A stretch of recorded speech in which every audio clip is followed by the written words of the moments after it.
What's going on, guys? This is your boy Dante with DONTAE'S Boxing Nation. And let me tell you something right now. If you guys are looking for pound the best home health and beauty products, then you need to go to ashkicking.com. That is ashkicking.com. Keep your home smelling fresh and clean with Ash Kicking fragrance products. Treat your skin and hair with Ash Kicking all-natural health and beauty products. Everything you need to create a comfortable home living environment and create comfortable space for entertainment. Pound for pound, the best incense burners in the world, home fragrance products, and health and beauty products, you need to go to ashkicking.com. Also, if you use this promo code DBN317, you'll get 10% off of all your orders. So go ahead and check out the website. That is ashkicking.com. Brothers and sisters! Brothers and sisters! I don't know what this world is coming to.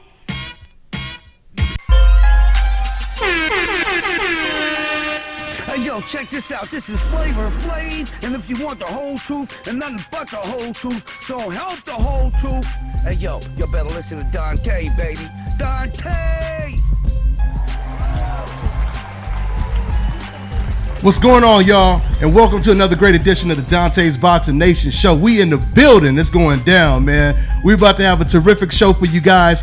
First things first, let me go ahead and introduce the panel as we always do at this time. I got my co-host in the building, my man Milton. What's going on, Milt? What's going on, Dante? All right, and I got my man on the phone as well, Kirk Jackson. He's a boxing writer and a former fighter from BoxingInsider.com. Go ahead and check out that website. Now let me go ahead and introduce the man in the building right here. My man standing right next to me, undefeated, super middleweight, representing that TMT. My man Kevin Newman II. What's going on, fam? What's going on, man? All right. Yeah, man, this is about to go down, man. We got him in the building. We about to talk some boxing and chop it up.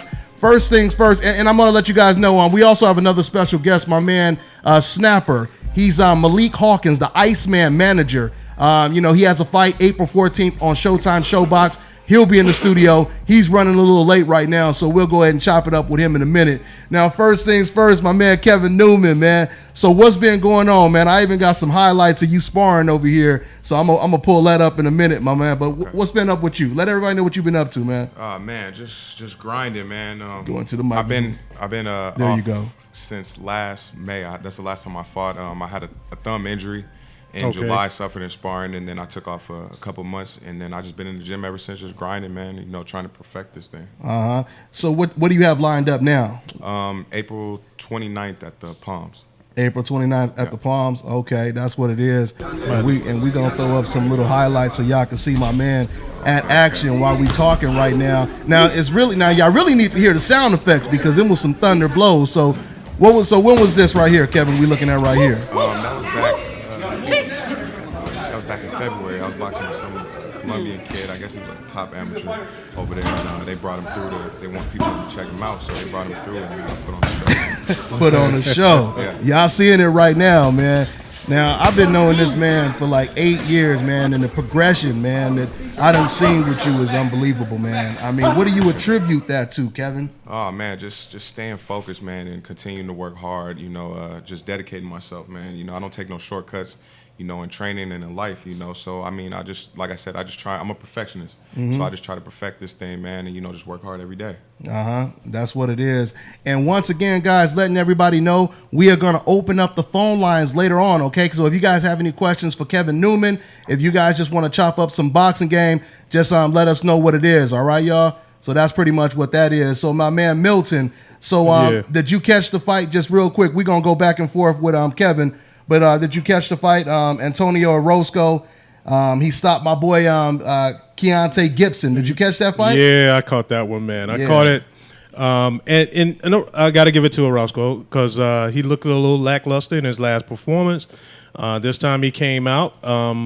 He was going to the body early, straying low quite frequently, I might add. But, hey, I'm not trying to take anything away from him. He attacked the body early, applied very heavy pressure, wasn't allowing my man to breathe a whole lot, and he caught him with a simple 1-2. You know what I mean? It was sometimes to be effective, you just got to do the basics the way that they're supposed to be done. And he came out, put on a great performance. I thought initially I thought it was a kind of a quick stoppage by the ref, but my man didn't respond the way he should have responded. So hey, it is what it is, you know. And you know what's crazy, man? If you notice, Milton, you notice it was on ESPN, it was on free TV. Yes, and that's good for boxing, obviously, right? It is. But the thing is, notice nobody is talking about what are the numbers. What are the numbers? Let's see what the numbers. I know. Nobody care about the numbers now. Right. They only care about the numbers. They can't wait to put the numbers out when Al Heyman and PBC is on ESPN. You know, unfortunately, they're gonna be working against each other. I know I kind of dissed them last week, and I said that, you know, they was gonna be bringing them but club fights. Mm-hmm. But you know, that was some pretty good competition, and I give it to them. Mm-hmm. You know. I guess this is a multi-year, multi-fight deal that they've worked with Golden Boys work with ESPN. And hey, man, if you're gonna be bringing us some fights of this caliber, I'm not gonna knock you. But you know, everybody, like you said, I don't think that they will get as much pressure to bring the big fights as PBC will be. Not at all. But I got a quick question for my man Kevin though. You know, hey, you know, being so young, you know, making your debut. First of all, making your debut on a Mayweather undercard. Yeah. How in the hell was that, man? Man, it was crazy, man. You know, I had found out like a couple weeks beforehand that I was gonna fight on that card. You know? So it kind of shocked me a little bit, you know, and you know, it was just crazy, man. It was a good experience for me. You know, the whole thing. You know, I got to get that all out the way. I fought on one of the biggest pay-per-view cards, you know, ever. Obviously, Floyd had put up number after number after number. Right. You know, and it was a great thing. Did you feel the pressure on that one? It wasn't really. I didn't feel really. I wouldn't say pressure. Mm-hmm. Man. You know, it was just more of just like a different feeling, man. It was different. It wasn't really pressure. It was just like more like I was just hollow. Like I couldn't believe it. Gotcha. You know what I'm saying? It kind of like, I don't know if they say starstruck. Right. But you know, that was more so the word. Well, and to follow that up, you know, you fighting on that undercard or debuting on an undercard like that. Yeah. It's obvious that there are some people that have a lot of confidence in you. Yeah. And you know, I just wonder again about the pressure of being, because these are some of the greatest names in boxing that have touted your name for many years now, even as you were an amateur, and rightfully so. I mean, you earned that respect. But do you feel pressure to perform because so many people have, you know, been watching you for so long and are expecting great things from you? Well, you know, I mean, I like it, man. You know, I feel that pressure is self-inflicted, you know, in ways, and I feel like, you know, pressure can make diamonds, man. That's right. And you know, you got to be able to perform, you know, under any circumstance, you know. And that's gotcha. You know, and that's what I've been learning, you know, as I've gotten older. You know, just from watching Floyd, man, the guy performs under anything. You could throw anything at him, and he performs and gets the job done. Yeah. And you know, that's the way, you know, myself and all the young fighters coming up got to be. Gotcha. And I remember last time, Kevin, we was talking about how, you know, that pressure had been at the Floyd Mayweather gym to where some people are pressured to try to fight like Floyd Mayweather. And you learn basically, you know, I got to incorporate my own style with a mixture of all the other styles. I mean, how did that come about? Man, you know, I started off boxing with Jeff Mayweather. And, you know, the traditional Mayweather style, you know, he kind of taught me the shoulder roll from day one. You know, people, they look at me, oh, he tries to fight like Floyd. That's not the case. You know, I've been taught that from day one.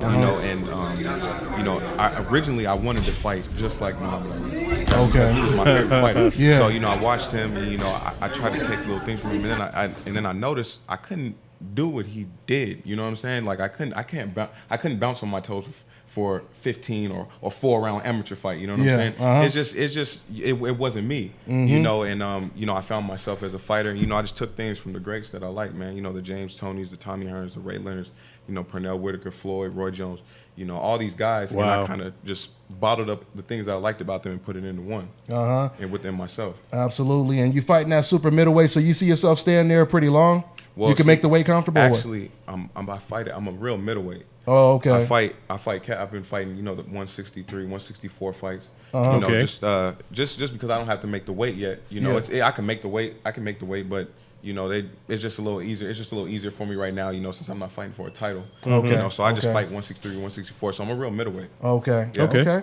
That's pretty much what that is, man. Yeah. Hey, my man Kirk Jackson, you there, right?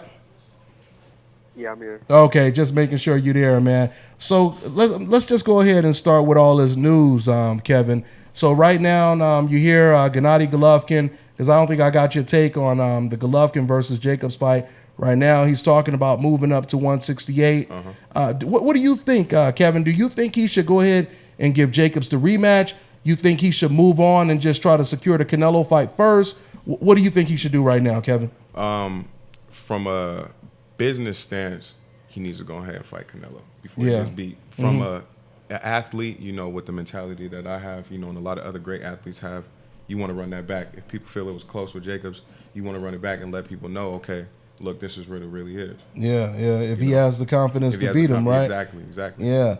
I mean, in Milton, you know, just recently, Tom Loeffler, he just said that Canelo or Golovkin, well, no, actually he said Canelo. He said Canelo will make way more fighting Golovkin than he did fighting Mayweather. But to me, that's common sense, because when he fought against Mayweather, he was the B-side, you know? And now you're known as the guy who fought Mayweather. You right, Kevin? I mean, now, you know, your status done already went up. So, of course, he's going to make a lot more money now, right? Of course. So, and I guess that's the reason why he's not taking the B.J. Saunders fight, Golovkin as well.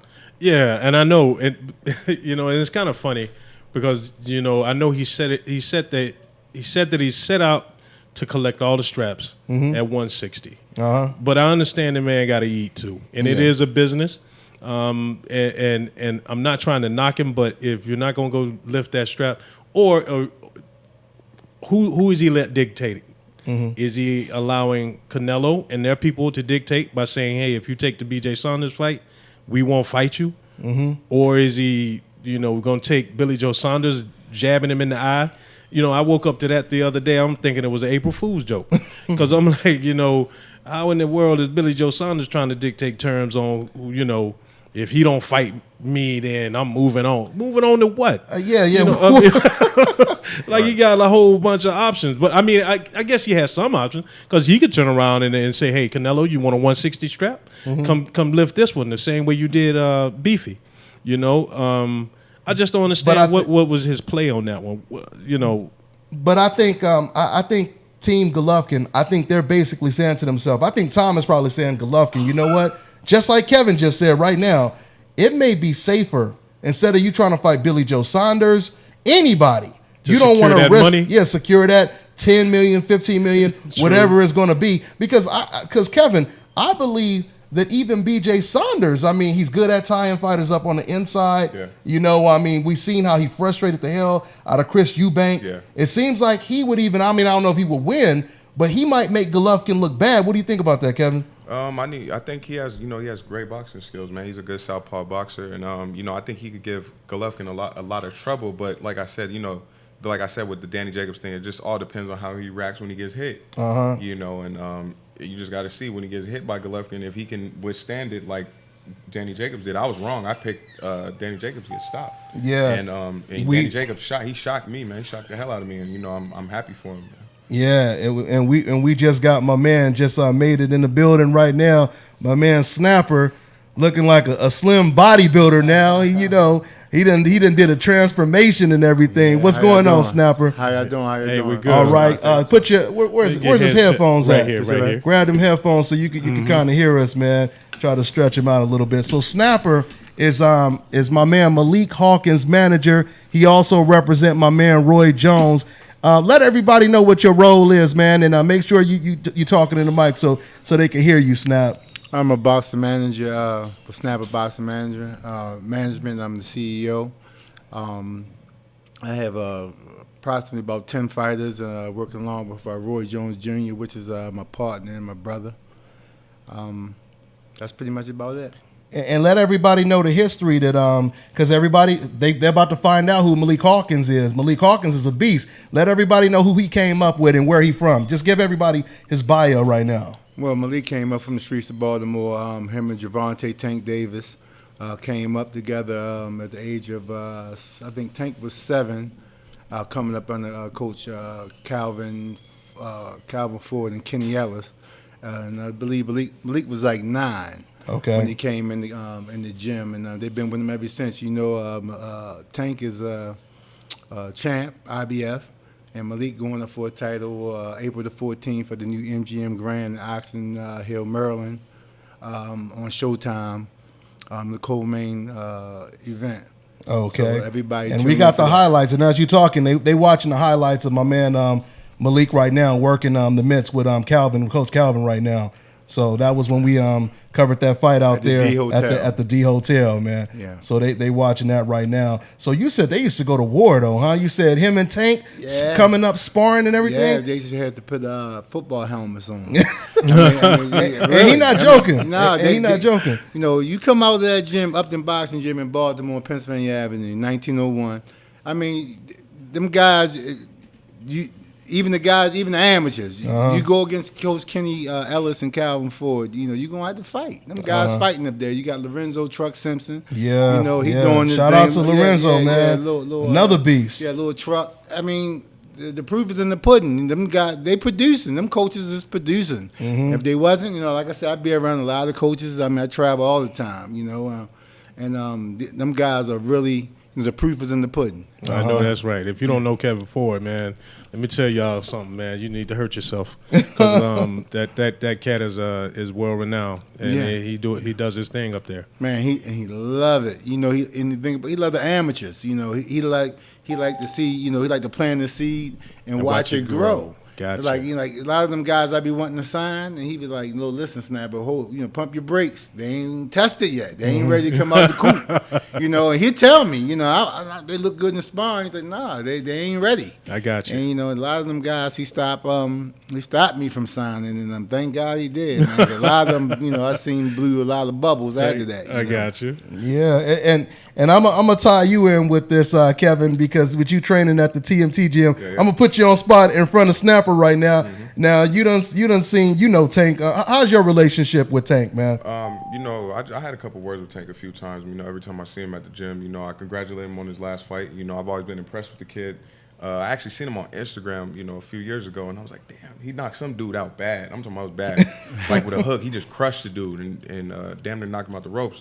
And then when I seen him come down, the day he was supposed to spar with Devin Haney, I didn't get to actually see them spar, but I knew that they sparred, and then I just seen him start to come around more and more, and you know he was smashing guys, man, in the gym, smashing them. Yeah, Kirk, are you there, Kirk? Yeah, I'm still here. Okay, just making sure.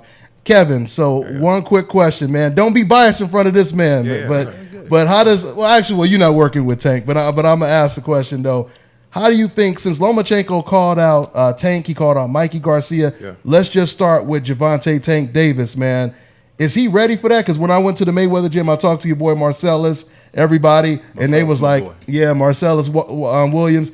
They said he would wreck Lomachenko. Yeah. I was wondering, that's my boy, but I was wondering, is he ready for a step up like that against Lomachenko? What do you think, Kevin? I mean, of course he's ready. I mean, he's world champ. When you're world champion, you're ready for anything.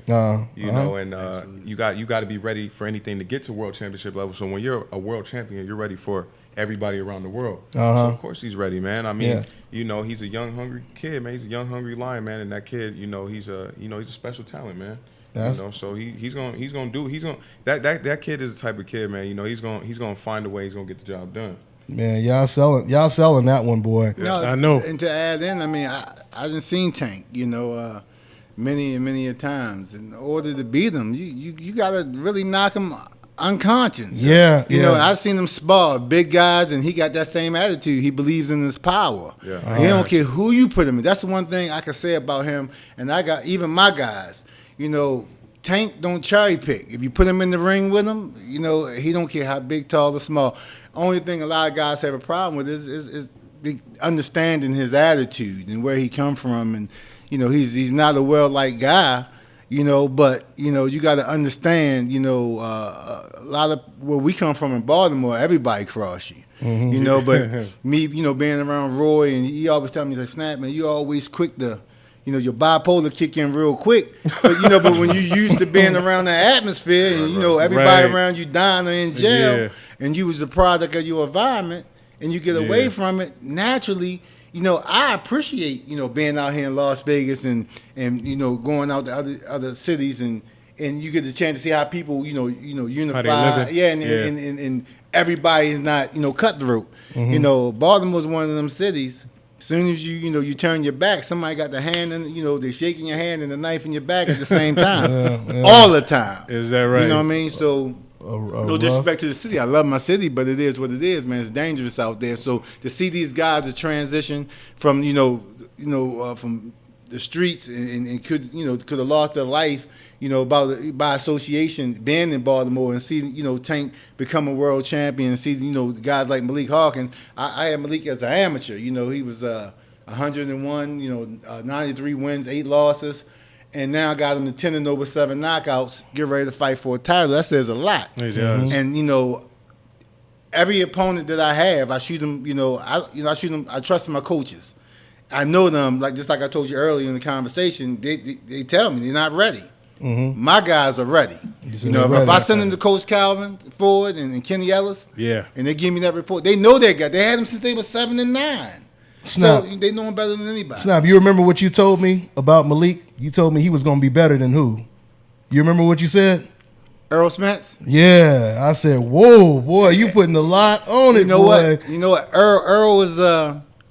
I take my head off to him. He a beast. Earl is a beast, and then I think Earl's 5'9", and he's punching like a super middleweight. So no disrespect, but of course not. That's my horse in the race. Yeah. And right now, in a couple more years, when Earl starts slowing down a little bit, then we'll start. And he ready for 154. Yeah, I'm not in the now. Malik is, I talked to Steve Kim a lot. He said, "Man, you believe in Malik? He's your horse on the fast track." I said, once we get that title, I'm going to look into that camera on Showtime and look and say, Steve Kim, you see this horse on the fast track? You're not going to beat this guy. You got to knock these guys out unconscious. I'm telling you. Speaking of that, and it's it's just a question I got, and it's for you as well. Yeah. You see somebody like Jervonta, that he made his mark very early. Does it make you want to rush the process, or do you have your team discuss the process in order for you to get to that world championship level? And is it kind of making you want to rush? And then also, Snap, with Malik, is that something that you got to keep in the forefront, that we don't want to rush him too fast and make sure we accept the process? Seeing Tank get there, so some people stay relatively quickly. A lot of people don't understand what age he started at either. But first for you, Kevin, does it make you hungry and want to rush it, or do you want to take your time? I mean, of course, it makes you hungry, but everybody has their time, and everybody has their own course, and I feel like I have mine mapped out the way I want it to be mapped out. I'm not trying to be world champion tomorrow. I got you. You know what I'm saying? So it's like it's seeing that progress in the process is good enough for me, because it will get me to that world championship level. There we go. So there's no rush, man. I'm young. I'm not even in my physical prime yet, man. So everybody is different. Tank came up, through the amateurs. He fought at the highest level in the amateurs. He's done it all, and as a pro, he advanced and moved. They moved him very quickly. Everybody's learning curve is different. Okay. So you gotta know what your learning curve is. Not saying that mine is different than Tank's, but at the same time, he took a different route. Gotcha. His people, his management took him a different route, and it worked out for him. In due time, mine will come and it'll be here. Outstanding, absolutely, outstanding. Keep that attitude, man, and I believe it will. And guys, let's go ahead and open up the phone lines real quick. They've been on hold for a long time, so let's go ahead and take a call just real quick. All right, so we got 651. 651 is on the line. What's going on, man? What's your name? Where you calling from? Hello, is anybody there? Yes, sir. What's going on, family? What's on your mind, man? Oh, hey there. My name's Bill. I'm calling from Minneapolis. Okay. What's going on, brother? What's on your mind? Yeah, man. I just been one of your main subscribers to your show for a long time. Basically, been listening to you, man. I've been actually a bit more knowledgeable about boxing because of you guys, man. All right. Opening up all of the double standards going on in boxing. Absolutely. I appreciate it, man. I appreciate it. Go ahead. What's on your mind, man? So, I've been thinking about the Triple G's type of situation that's been going on lately. One of the things I've been thinking about the Triple G situation, in sense of should he decide to move up, or should he go for the rematch against Danny Jacobs? I think, in my opinion, I'm sorry. Go ahead. Can you hear me? Yeah, I hear you. we Go ahead. got you. Go ahead. Uh-huh. Go ahead. Okay. So I think in my opinion, I think that Triple G should actually go for the rematch just to try to prove that he's a legitimate middleweight. But see, the problem I have with Triple G is it's not of him personally; it's the people around him. You know what I mean? That always throw up, kind of foolish rhetoric saying like, he can move up to 168 and challenge against some of the other top super middleweights. And I'm like, he needs. I would just tell to his team, like, hey, if you think you could be the man at 168, then move up to 168. But don't try to spit around and just say like, oh, I can just move up to 168 and challenge some of the other big guys, because there are at the top super middleweights that could give G some problems. So you think, a.k.a. Andre Ward. Yeah. So I mean, so what are you saying? You saying you think that he should move up to 168 right away and challenge himself? What are you saying?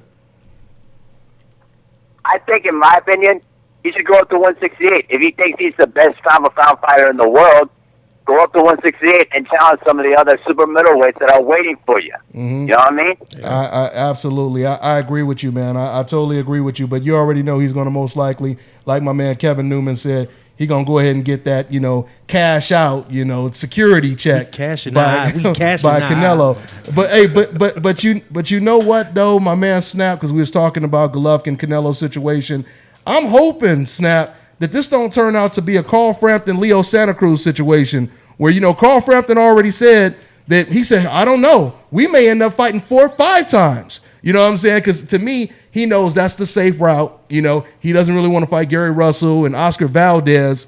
So with Golovkin, or Guillermo Rigondeaux. Yeah, or Guillermo Rigo. Or Guillermo Rigo. Oh, we already know he jumped ship on that one. So Snap, I mean, what do you think? Do you think Golovkin is going to go the Canelo route and just stay there, or do you think he's going to fight the Jacobs rematch and all that other stuff, or what?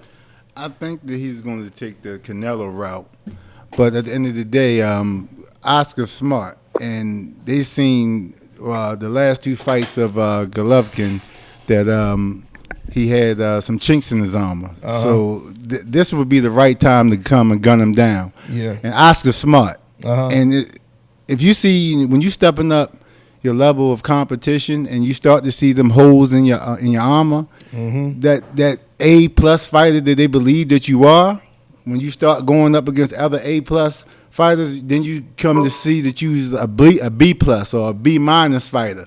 And if I was Oscar, I would come and gun him down right now. Yeah, and that's why I don't understand why Oscar keeps saying stuff like, if you fight BJ Saunders, you might not get the fight. And after, the way you looked against Jacobs, now, we giving you less money. It seems like you said, they would be like, oh man, let me be the first person. Like I said, he like that version right now. You know what I'm saying? Yeah. And everybody trying to crack that cherry. Right. You know what I'm saying? Right. So it seemed like they would jump at it. And I know Jacobs, man. He must really be sitting, down saying to himself, even though some people thought he won. I actually thought he pulled it out. Yeah. Honestly. When we walked away from the TV that night. You did too, Kevin? Yeah. I guess. But, and like I said, me and Dante, we watched it together. I'm sitting there thinking, yeah, man, Jacobs pulled it off, man. We pulled it off. And then they read the scores. I wasn't upset. You know what I'm saying? I didn't think it was a highway robbery. Right. But I just thought that Jacobs did enough to pull it out. Then I went back and watched it the next day. I could see where the judges, because some of the rounds were razor thin. They were very close. And so I'm like, okay, they went with the champion. If it's a close round and if all else, even, we probably going to give it to the champion. And I think that's what they did in some of the rounds. But that's one loss that I would take any day of the week. Yeah, right? Oh yeah. Any day of the week. It doesn't tarnish him no way, shape, or form. Oh no. I agree. Oh no. And just to add on to what Kevin was saying earlier, real quick, everybody want the title, but you got to realize once you get that title, you got to watch what you ask for. Mm-hmm. Because everybody you fighting is a number and is within the top 10. Right. So, sometimes, like I always say with my guys, these promoters these days ain't letting you milk the cow no more. Uh-huh. They want to see what they got before they start investing money in you. So, like me, my guys, the first 5 fights is on the house. Uh-huh. And then, I want to see what I got because at the end of the day, I'm a manager. Uh-huh. You know what I mean? And I don't want to, give nobody no false promises. Anybody know, if anybody I'm stepping in the ring with, when that bell ring, you know, they gonna come and get you. Absolutely. You know, I'm not saying I don't take. I take my head off to any fighter who puts on gloves. Nobody's really an opponent because anybody can hit you. Only take one hit. One hit. So that's why I tell my coaches to punish them during training. Yeah. Punish them. That's your measuring stick. And Snapper, let everybody know. Now, Malik Hawkins, he was supposed to fight a real tough Russian undefeated Olympian, right? Yeah. What happened with Ukraine. Me. Former, yeah. 15-0 with 9 knockouts with a former Olympian, bronze Olympic medalist, and you know, to me, you know, I made it public. I think he chickened out. You know, you know, they looked at Malik, and they, you know, it's so funny that Banner Promotions was supposed to sign Malik at one point in time. We were sitting down with him, but they didn't. So Banner has this guy. Once they really realized. Because when Roy fought in Delaware, I was there with Roy, and I seen Mark Abram that works with Banner Promotion. And I told him, I said, y'all had a chance to get Malik. Now we're going to tear, you know, the fair office. You know what I mean? So they know we were serious. Malik ain't coming in as no opponent. You know, we coming to take that title. So all of a sudden, you know, he faked. I believe that. You said he faked it. Yeah, he's running, and somehow his ankle. You know, bust out. Then they gave us another guy, 18-0, with 11 knockouts. We accepted Puerto Rico. From Puerto Rico. Juan Ruiz, right? Juan Ruiz. All of a sudden, I got something yesterday showing that his knuckle is busted all up. I got it right here. So we got another opponent. Oh, that sucks, man. Malik, 21 years, just turned 21 years old, 10-0, and he's running them scared already. Because they know, like, you can't call us out. We're going to fight. We're going to fight. And while he's looking this up, just letting you guys know, we're going to take another call in a minute, okay, guys? So I appreciate you guys on hold right now. Go ahead, Snap. He got it up. That's John Ruiz, supposed to be his knuckles right here. This is his hand right here. Yeah, hand. So this is legitimate. But the guy before that from Ukraine. So this right here, as you guys can see right here, this is his hand right here. Well, see, yeah, there you go. But y'all can barely see it, though. But y'all pretty much get the point, though. Yeah, so. Matter of fact, we're going to rotate. I want to get you on camera for a minute, man. So we're going to go ahead and rotate. Snap. So if you could come around this way over here. Yeah. You guys can switch. That way, you know, they could go ahead and see you repping your Snapper boxing shirt and all that kind of stuff. You know, yeah, let him come over here first. So anyway, while they're doing that, guys, let's go ahead and take another quick call. But my man Kevin, man, so okay, hold on 1 second. Yeah, you might want to come over, watch that stuff over here. Just leave that stuff. Yeah. So anyway, y'all, we getting everything situated over here. So Kevin, I want to talk to you about some boxing news before we go to the next caller. Yes, sir. Now, Kell Brook, Errol Spence, you know what's going down May 27th. 17,000 tickets sold in one day. Now, Kevin, what was this when they were saying before Kell Brook signed the contract?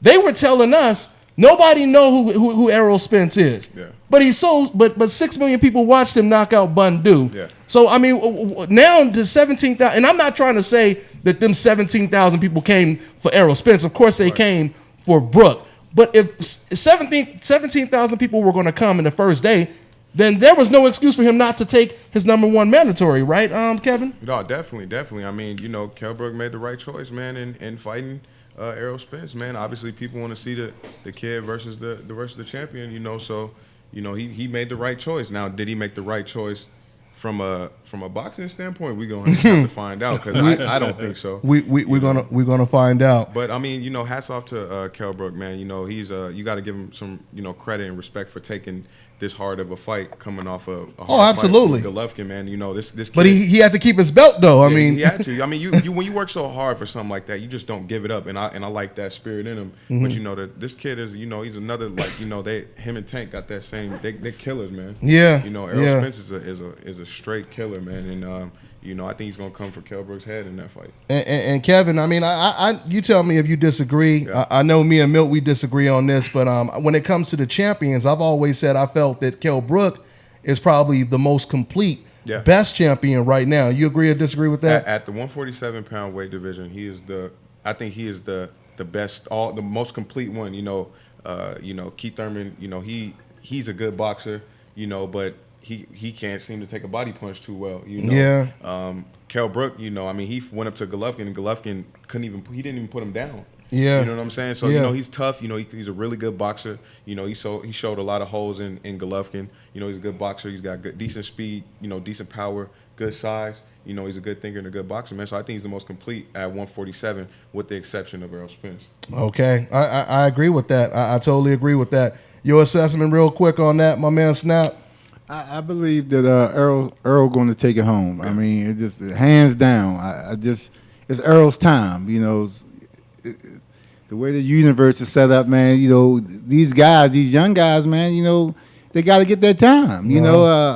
Kell, he earned the title. I think he was a great champion. I think he is a great champion. And it's strap season for these young guys. Strap season. It's strap season. Man down. And one thing I can say, I commend Al for, and these promoters and managers, they're bringing it back to the old days. The best got to fight the best. They made it more about, and don't get me wrong, everybody want their palms greased, and I thank Mayweather for bringing the revenue up in the boxing game, because these guys deserve it. They putting their life on the line every time they get in the ring, so they deserve to be compensated. Like me, I ain't, of course I got a family, I want to support mine, but it's about the boxer. You know what I mean? I got a few boxers, and I do other things on the side besides boxing, but at the end of the day, I worry about my boxer, because they train 24/7. They in there taking the punches. So me as a manager, I'm that guy right now because I care about my fighter.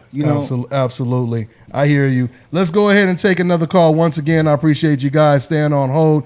We have an international call. We have 447. What's going on, man? Where you calling from and what's your name? Oh, hey, man, it's me again, man. It's Seth, man. I'm out here. Scotland in the building. Yeah, we got Scotland. Yeah, up, man. The American Scotland. What's going on, brother? What's good with you, man? What's on your mind? Well, listen, I just wanted to chime in here. I wasn't planning on doing it just because, I got in there last week, but I've been. This is something kind of interesting because I was watching Sky Sports over here, right? And the way they asked the question when they were interviewing Kell Brook, right? And they asked him, I think, some kind of petty, stupid questions, sort of like, well, what do you think about this Mr. Spence coming over here? Like, they kind of don't really, like the media, at least, like in this particular they're trying to suggest he's overhyped and everything or something like that, right? They kind of actually minimize the fact that it's kind of like they want to put the highlight and the spotlight on the grandiosity of the Bramall Lane. They're fighting in a soccer stadium, you know what I'm saying? And it is true. Look.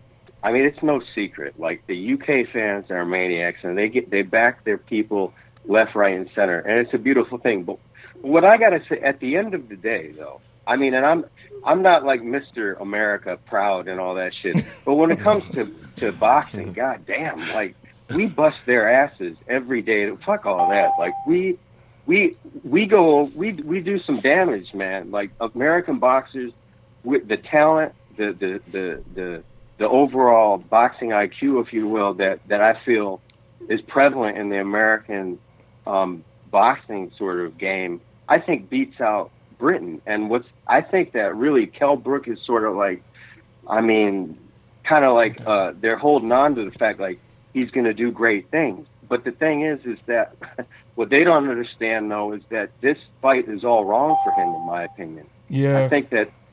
I think Spence is gonna fuck up his night, man. Like, I really think that, like, I just think that this is all wrong for him, man. Yeah. I think, and I've been saying for a minute that I think that Kell is there's a few people that's stuck. I think Kell is one of them because at 147, I know you think that he's the most complete fighter at 147. But I don't see him mixing it up with Thurman. I said champion. Yeah. Thurman. Yeah. I don't know if he wants Thurman. I don't know if he wants Danny. I don't know if Kell? Kell. No, Kell. He did say he wants. I mean, if it was up to Kell, he would not fight both of them. Yeah. Man, he Errol Spence. when Jesse was his mandatory, he was ducking Jesse. Yeah, he got that opportunity to take the Golovkin fight. You know, of course, he wanted that Golovkin money, but at the same time, if it was up to Kell Brook, he would have went around Errol Spence and fought Keith Thurman, Manny Pacquiao. He would have fought everybody except for Errol Spence, and that's just the credit to Errol Spence because how long has he had that strap? He's had it since the Porter fight. Porter, that was what 3 years ago. Yeah, and 2 years ago? You can't tell me he could not have found his way to fight one of the other guys instead of, you know, we calling him the mandatory king now because he was fighting his mandatory. Well, he was the mandatory king until Errol Spence became the mandatory. Right. And so I just don't see him. I don't know if he wants to stay at 147, but I don't know if he wants to move up to 154 either because there's a lot of waiting for him up at 154. Oh, yeah. I mean,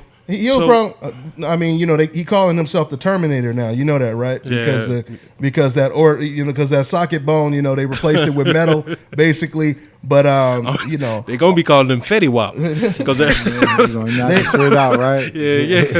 They're gonna be calling him Fetty Wap. He keep bugging around with Earl, but he might lose that eye. But he got his chocolate brownie though. You know about his chocolate brownie, right? Man, that's the gayest shit I ever heard in my life. That sounds kind of weird. That wasn't it weird, bro?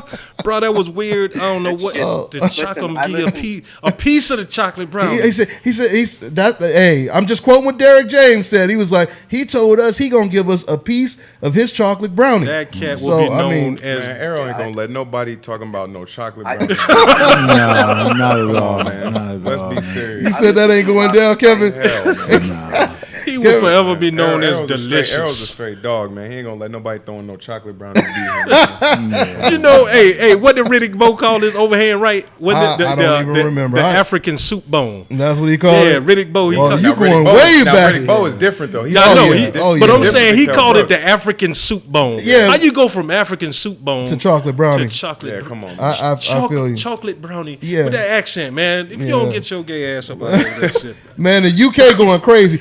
Hey, once again, and for all you UK fans, y'all love filling up the comment section. Go ahead and call in and tell us what you disagree with. Call in. Now, when we go live, they're afraid to call in. You know, it's nothing to be afraid of. You just call in, let us know what you guys think. All right. So, you know, because they love to fill up the comment section, but they don't call in, you know. So, Kirk, real quick, just to get you to chime in real quick, man. So, what did you think? Going back real quick before we change some topics. And my man, thanks for calling in, brother. We're going to get to the next call because we got a couple people on hold. Yeah, okay, man? All right, peace, all right, take care, brother. All right, man. Okay, so that was Scotland. That was Scotland right there calling in.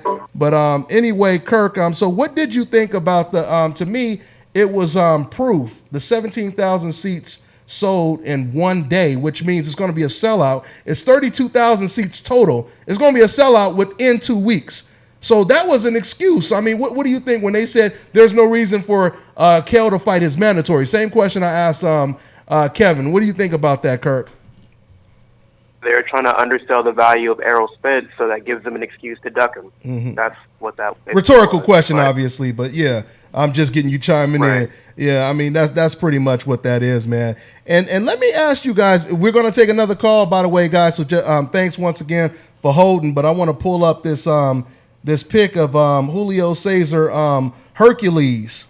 So we're gonna pull this up right now. And Kevin and Snap, I want to get your thoughts on this real quick, Milton. Before I pull up the picture, you seen the picture, right, Milton? I've seen the picture, yes. Okay, so what do you think? I got it up now, Kevin. And Kevin, we looking at it. You guys see it on the screen right now, Kevin. You know, you're an experienced boxer. Mm-hmm. Seeing Julio Cesar Chavez make this type of transformation, does it make a difference? Does it change your opinion a little bit at all of how that Canelo Chavez fight plays out? I mean, nah, but he looks in great shape, you know, but muscles don't win fights. You know, skill wins fights. And I feel that Canelo has the better skill set. He's the more disciplined. You know, he's been more active. You know, he's young. He's hungry. You know, Chavez, you know, I mean, in his time, you know, he was doing his thing, you know, but he's just not a disciplined guy, man, you know, and I feel like discipline is what gets you over the hump. Yeah, absolutely. absolutely. In this sport. And I mean, maybe he's you know, he's taking this fight more serious, but you know, Canelo's the man right now. You know what I'm saying? And, Yeah. and you know, that kid he's a great talent as well. And I feel like, you know, he's gonna make the weight. He's gonna look good. Yeah. But we're gonna see what happens when he gets inside that Yeah, ring. that ain't gonna speed you up. That ain't gonna make you smarter. Muscles don't enhance your brain or your skill set. What you got is what you got. You can enhance your skills by working hard. But obviously, you know, this guy ain't really worked hard throughout his whole career. You know, he used his father's name, and you know, of course. You know, he was a world champion, I think, at one point. At what was that, middleweight? Yeah, it was middleweight. Yeah, but I mean, he's until he got beat by Sergio Martin. Yeah, he's been a big guy. You know, a good puncher. But at the same time, man, you know, this guy Canelo, he fought Floyd, and he's gotten better and better and better. He's beaten everybody in front of him. You know, with the exception of Floyd. You know, in the Lara fight, a lot of people didn't think he beat Lara, but he got the decision. But you know, the kids, it's his time. Yeah, and Snapper. I mean, it would seem that his style would almost be tailor-made for Canelo Alvarez. And real quick, to give everybody an update, Snapper, before you respond to that. So Malik Hawkins is fighting against Carlos Soto. Yeah. And he's an undefeated fighter from Mexico. Yes, right? He's, so 13-0 with 7 KOs. So that's what it is, and that's the fight on April 14th, Showbox, right? Showbox, right? Showbox, yes. It's at the new MGM Grand in National Harbor in Oxon Hill, Maryland by DC. Maryland in the building. So what's your thoughts on that Chavez fight? You made a muscular transformation, so you could talk about this. You lost 200 pounds? Yeah, and something. Yeah. Congratulations, man. So what do you? 6 to 200. Yeah, 220. I mean, that's deep, man. So tell me, what do you think about Julio Cesar Chavez transformation, man? I second everything Kevin just said. I never seen him as a real threat to anybody. He was always living off his daddy's name. He hasn't came out the shadow yet, and that's just my opinion. He hasn't, and when he has stepped up, and you know, you get what you get what you put in your body. You know, you put trash in it, you get trash out. You know, and I just don't see him as a A fighter. I just don't. I think I'd be lucky if it go more than 7 rounds. Yeah. He's a punching bag, man. You said wow, Milton. So you see it going longer than that. You see it competitive. I see it being competitive. I'm like. You remember What's Love Got to Do with it? Ike say, I done put down that narcotic. man, he done stepped away from that weed, man. Man, but he remind me of Victor Ortiz. You put that heat on him, he gonna crack. Ooh, man. So you talking about a different type of flaw. Yeah, I thought you was talking about this. You questioning his heart. He did. I'm questioning more than his heart. Against Fanfara, but he folded up. Fanfara. He was used to being a bully, right, Kevin? You put that heat on him, they can't take it. Canelo's punching, man. You know, he's punching with both hands. He got good speed. 7. You know what? Hey, Kirk. Yeah, Kirk. I think Hey, Kirk, you listening? Yeah. Here come the grenade in the room. Here come the grenade. I'm gonna drop it. I'm gonna walk out. Go ahead, drop it. Chavez Jr. What's my opinion? We got a live one. He's a heavy bag, man. Anybody got some NyQuil, some third place? Because he got a fever over there. Hey, guys, we're about to take another call. So once again, I'm sick, man. I'm sick. We appreciate you guys holding, but hey, you guys tell me what you think about this. To play Chavez advocate, I remember when Canelo fought against Angulo, slow as molasses. That was probably 30% of the prime Angulo. But there were spurts in that fight where Angulo was kind of walking Canelo down, and you could kind of see Canelo moving away, almost like he was uncomfortable with the pressure. I mean, did you see that, Kevin, or what? What I think it is Canelo. He's just a boxer at heart, man. You know, he's a boxer. He's a Mexican, but he's a boxer. You know, he's a boxer. He is. You know, but I mean, and he can bang, boxer puncher. But he's a boxer puncher. You know, he can box good on the back foot, and Angulo pinned him against the ropes and was letting off shots, but he was running his shots back. You know, he seen what he did in the end result. You know, he busted Angulo up. You know, same thing with James Kirkland. James Kirkland pushed him back. He let him push him back, then knocked him cold. You know what I'm saying? I mean, the kid can box and he can bang, and I think that was probably more so of just his comfort zone. Like sometimes, fighters, they get comfortable. You sit on the ropes, you catch shots, you pick shots off. You let guys come to you, let them burn themselves out, and then you start busting them up. And I think that's partially what that had to do. That's what that was about. And then I think the weight also. I mean, Canelo is he's a big kid, he's a big frame. He drops a lot to come down to 154, man. Well, Milton, you're gonna look like a Buster Douglas genius. Hey, man. I've been running the numbers. I had to calculate out. What'd you say, Kirk? The fight might resemble the first fight between Cotto and Margarito. Cotto, outboxing him and dominating him, and then Margarito coming on late, using his size and loaded gloves, overwhelmed Cotto because he couldn't withstand the pressure. So we might see that. Wow, seven by stool. You said 7 by stool. Oh, man, he gonna retire? By stool. I like that. 7 by stool. I like that right there. He gonna put in for retirement. I just feel. I mean, I don't know if Chavez is capable of doing it, but I just figure, if he can establish a stiff jab and use that to work his way on the inside and apply pressure for 3 minutes of every round. I just feel, even with the Kirkland fight, I felt Canelo didn't look comfortable even in that first round when Kirkland had him on the ropes and he hurried up and tied him up. He's supposed to be, he a boxer, but he's still supposed to be Mexican style. You know what I mean? I'm gonna say one thing. Go ahead. Chavez is coming from probably 200 plus pounds down to 160 pounds, 64, 65 pounds. Man, that guy is not gonna have what it takes to beat this. You feel he gonna be drained then? I'm not gonna say drain. Yeah, exactly. But I'm not saying drain. This guy chose to bring himself up that high in weight over time. He's not disciplined. So I feel at the end of the day, he's gonna take the weight off. He's gonna be a little weaker than what he normally is used to being. I would say, man, you are extremely wise beyond your years. I mean, you got to. I mean, you are wise. You got to be smart in this sport. You got to be smart, man. You've been in boxing since he was like that. How old was you at, Kevin? Extremely wise, man. I started watching boxing when I was like 3. I started boxing with Jeff when I was 9. And I stopped, got to go be a regular kid, came back, at 16, man, hungry and focused, man. Been doing it ever since. I'm 25 now. Yeah. But I know how the game goes, man. This dude is coming from 200 plus pounds. I don't care who you're working with. At the end of the day, you take off that much weight, you're not going to be at your best. Nacho is a genius, man. And Jack Johnson, just to go back to Jack Johnson, who was it he fought? Jim Jeffries, right? Jim Jeffries. And dude had to come down from he came off of his form.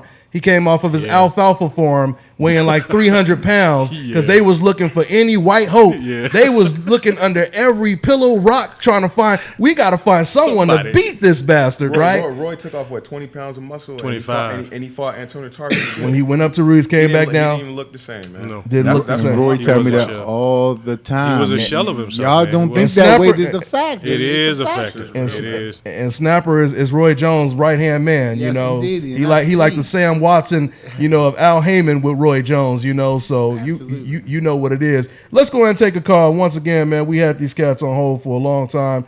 We always appreciate you guys on hold. Okay, we got 503. What's going on, man? What's your name and where you calling from, man? Hey, what's going on, people? It's Jelani from LA, but living in Atlanta, man. Shout out to Milt. Hey, what's good? What's good, How man? we doing, Shawty? Hey, not much, man. I have a question.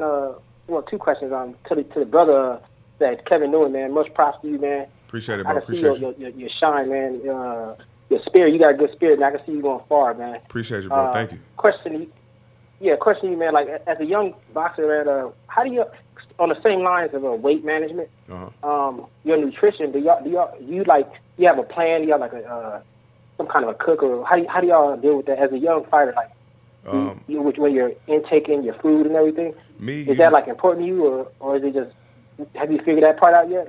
Yeah, when I turned professional, man, I started taking everything to that next level, man, in terms of preparation. So I'm a Google head, man. I Google everything. All the food that I put in my body. Everything I put in my body. I want to see what is really doing in my body and what's gonna help me perform at my best, So yeah, diet plays a major key, man, in performance, man. It's your body's like a car, man. If you're a Lamborghini, you put 85 gas in it. Yeah. You're not gonna run at your best. You know what I'm saying? So if you're putting McDonald's, in your body and you feel you're a Lamborghini, man, you're not gonna perform at your best 9 times out of 10. There's something else out there that you could put in your body that will help you perform better, man. And so I'm real strict on myself, during training camp when it comes to diet. Now outside of training camp, that's a different story. Unless you Floyd, Floyd is that special one, man. I watched the guy come in and eat a Big Mac and hop in the ring and spar. The diet is just different. You know what I'm saying? And this is no joke. Take bites of a Big Mac, put it down, get in the ring, take some fries, and spar, man. Drink soda during sparring. He's an alien, man. He's an alien, man. He's God gifted. He's been doing it since he was 1 year old. You know, and I mean, he's different. But you don't base yourself off anybody else. You base off what works for you, man. Absolutely. So you gotta, you know, just if you want to perform, try and be your best every time out, man. Just, you know, eat a clean, healthy So you diet. don't smoke or drink or nothing? Oh, no. Okay. So you ain't on that Maidana diet. You ain't on that Maidana diet. No, I'm not gonna lie. Outside of I mean my Yorga diet. Outside of training camp, man, I love ice cream. I'm a candy fiend. You know, I like cheeseburgers, pizza. I eat it all. You know, but during training camp, you know, I buckle down, and you know, I want to be, you know, the best out there, man. So you know, I do everything I can to give myself that edge that is, you know, legal. And just a follow-up question. Hold on, fam. I'm going to let you get back in there. But one follow-up question I had for you when I came here. Yeah. And it's like, you're a 25-year-old young man, you know, strapping, well-built, living in Las Vegas. Yeah. How do you Sin City? How do you get past the pitfalls out here, man? And you know, the nightlife is fantastic. Yeah, you know, I never been enticed, you know, by the nightlife in Vegas. You know, if I go out, I'll go out, you know, with Floyd. He'll invite me out. You know, if he invites me out, I'll go out with him, man. But for the most part, man, I'm with my kids. You know, I'm focused. I'm training. You know what I'm saying? I'm a homebody, man. You know, so I'm playing video games. You know, I didn't had all the girls through high school, man. So nothing really shocks me, you know, about this city. I'm not a kid coming from Baltimore, you know. So where the bright lights hit you, you just like, oh shit, like what is this? I've been living here, you know, since I was 9 years old. So none of that phases me, man. I didn't train under it all, you know. I don't worry about it, man. I just get out there and do my thing. For sure. Let's hear them straight, young man. Man, these young guys, man, they veterans. I see that, man.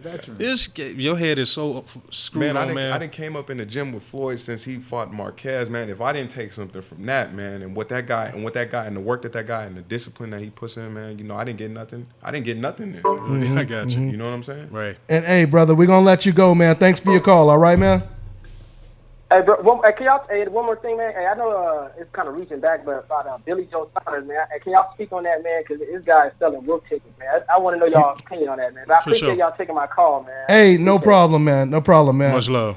You want Milton? You want to start on? You know, Kirk. I'm gonna get Kurt in. I was just going to say, Kirk, go ahead and respond to that, man.